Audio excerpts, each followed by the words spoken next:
तीन तिगाड़ा काम बिगाड़ा। तीन बहुओं के रवैये से सासू माँ बहुत परेशान थी। दरअसल बात ये थी कि तीनों बहुओं में किसी बात को लेकर अनबन हो गई थी। तब से ही तीनों एक दूसरे से मुंह फुलाए रहती थी। ना कोई सीधे मुंह किसी से बात करती, ना किसी का कहना मानती। पड़ोसी भी इस बात को जानते थे और जाने कैसे कैसे बातें भी करते। इसीलिए सासू माँ ने तीनों बहुओं को तुरंत अपने कमरे में बुलाया। मैं कई दिनों से देख रही हूँ, तुम तीनों अलग अलग सारे काम कर रही हो।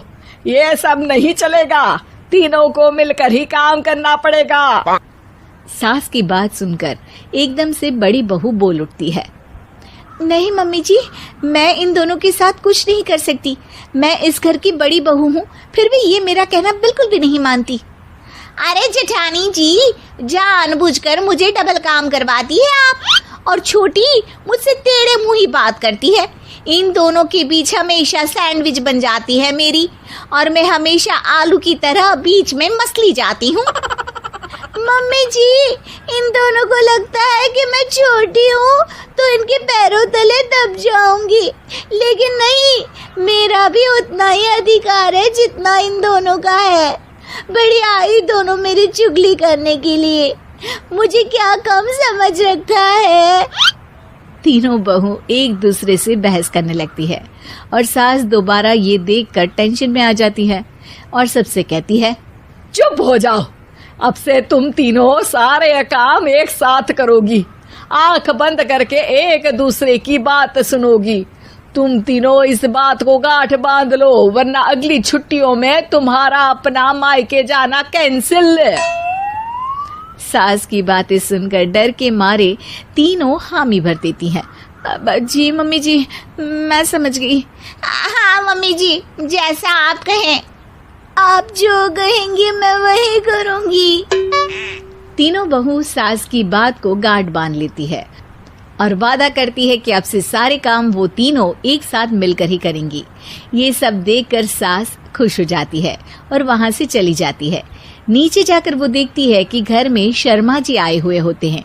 सास जोर से आवाज लगाकर कहती है, अरे बहू, जरा चाय बनाकर तो लाना, शर्मा जी आए हैं। सास की बात सुनकर तीनों बहू तुरंत किचन की ओर भागती है और चाय बनाना शुरू कर देती है। मुझे तो एकदम मसाले वाली कड़क चाय पसंद है, तो हम शर्मा जी के लिए मसाले वाली चाय ही बनाएंगे। अरे नहीं दीदी, गर्मी के मौसम में मसाला चाय कौन पीता है? मैं तो शर्मा जी के लिए इलायची वाली चाय ही बनाऊंगी। ये कैसी बात कर रही हैं आप दोनों?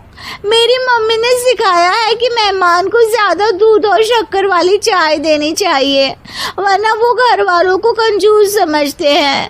तो मैं तो शर्मा जी को ऐसी ही चाय दूंगी। तीनों बहुएं अपने अपने तरीके से चाय में शक्कर, मसाला, पत्ती सब डाल देती है। उबलने के बाद तीनों मिलकर चाय बाहर लेकर जाती है और शर्मा जी और सासू माँ को देती हैं। चाय पीने के बाद शर्मा जी सासू माँ को देखकर शर्मा जाते हैं और शर्मिंदा महसूस करते हैं कि आखिर उन्होंने चाय पीने के लिए हामी क्यों भरी। सासू माँ भी चाय पीना शुरू करती है और कहती हैं, अरे बहू, ये कैसी चाय बनाई है? चाय है या मीठे दूध की बासुंदी? हाँ, चाय अच्छी नहीं लगी क्या? कोई बात नहीं, हम पराठा बनाकर लाते हैं। चलो चलो अंदर। हाँ चलो। हाँ, आती हूँ मैं भी। नहीं, मेरा पेट चाय नहीं चौपट कर दिया, वही काफी है। पराठे से पोपट नहीं करवाना, मैं तो चलता हूँ। शर्मा जी चुपचाप पतली गली से निकल जाते हैं। अगले दिन सास बहुओं से कहती है, अरे बहू, जाओ जाके ऊपर के गेस्ट हाउस की सफाई कर दो। कल हमारे यहाँ मेरे दूर के रिश्तेदार आने वाले हैं, तो पूरे कमरे को चमका देना, समझी? तीनों बहू सास की बात को मानकर ऊपर सफाई करने चली जाती हैं और तीनों कमरे की सफाई चालू कर देती है। बड़ी बहू मकड़ी के जाले साफ करती है, तो बीच वाली झाड़ू लगाना और छोटी वाली सर्फ डालकर जमीन धोना शुरू कर देती है। अरे दीदी, जेठानी जी, अभी मैंने पूरी फर्श धोई और आप फिर से धूल नीचे गिरा रही हैं। और मछली जेठानी जी, आप बिना झाड़ू की धूल यहाँ छटक रही हैं। अरे तीनों को साफ करना है, एक साथ सफाई करते हैं ना। अरे वही तो, हम साथ साथ हैं, घर साफ साफ है। तीनों बहू ऐसे ही काम में उलझ जाती है और 2 घंटे तक एक ही कमरे की सफाई करती रहती है। बहुत देर से अपनी बहुओं को ना देखने के कारण सास ऊपर कमरे में उन्हें देखने जाती है, लेकिन कमरे में घुसते ही वो गीली फर्श पर फिसलने के कारण नीचे गिर जाती है। ओरी मोरी मैया, हड्डी मरोड़ के रख दी। आए मेरी तो कमर ही टूट गई रे। तीनों बहुएं सास को उठाती हैं और बिस्तर पर सुला देती है। अरे मेरे हाथ पैर दर्द कर रहे हैं, दबा दो, आराम मिलेगा।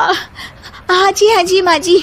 अरे जी माँ जी, जी माँ जी। और तीनों बहुएं एक साथ सास के हाथ को दबाना शुरू कर देती हैं। माँ की तो चीख ही निकल जाती है और नतीजा ये होता है कि सास के बचे हुए शरीर में भी दर्द उठ जाता है। हाय राम, ये क्या कर दिया तुम तीनों ने। अरे मेरी तो किस्मत ही फूटी है कि तुम जैसी बहुएं मुझे मिली। हे भगवान, पूरे शरीर में दर्द बढ़ गया है। अब तो पता नहीं कि चल भी पाऊंगी या नहीं। माफ करो, मुझे गलती हो गई मुझसे कि तुम तीनों को एक साथ काम करने के लिए बोला। सोचा था तीनों मिलके अच्छे से काम करेगी, लेकिन बड़े बुजुर्ग सही कहते थे कि 3 तिगाड़ा काम बिगाड़ा। तुम लोगों ने ये बात ना आज साबित करके दिखा दी। तुम तीनों को तो समझाना यानी मानो भैंस के आगे बीन बजाना है। तुम्हें अकेले अकेले काम करना है ना, तो अब से तुम अकेले ही अपना अपना काम करो। तीनों बहुएं वहां से जाने लगती है। अरे कहाँ जा रही हो? आप ही ने तो कहा कि अपना अपना काम करो, तो मुझे मुल्तानी मिट्टी लगानी है। अरे मुझे भी तो नेल पॉलिश लगानी है, मुझे ना मेहंदी लगानी है। सास अपना सर पीट लेती है और कहती है, अरे मुझे भी लगाना है कुछ। क्या माँ जी? क्या माँ जी? क्या माँ जी? तुम्हारे घर वालों को फोन तुम्हारी हरकतें बताने के लिए।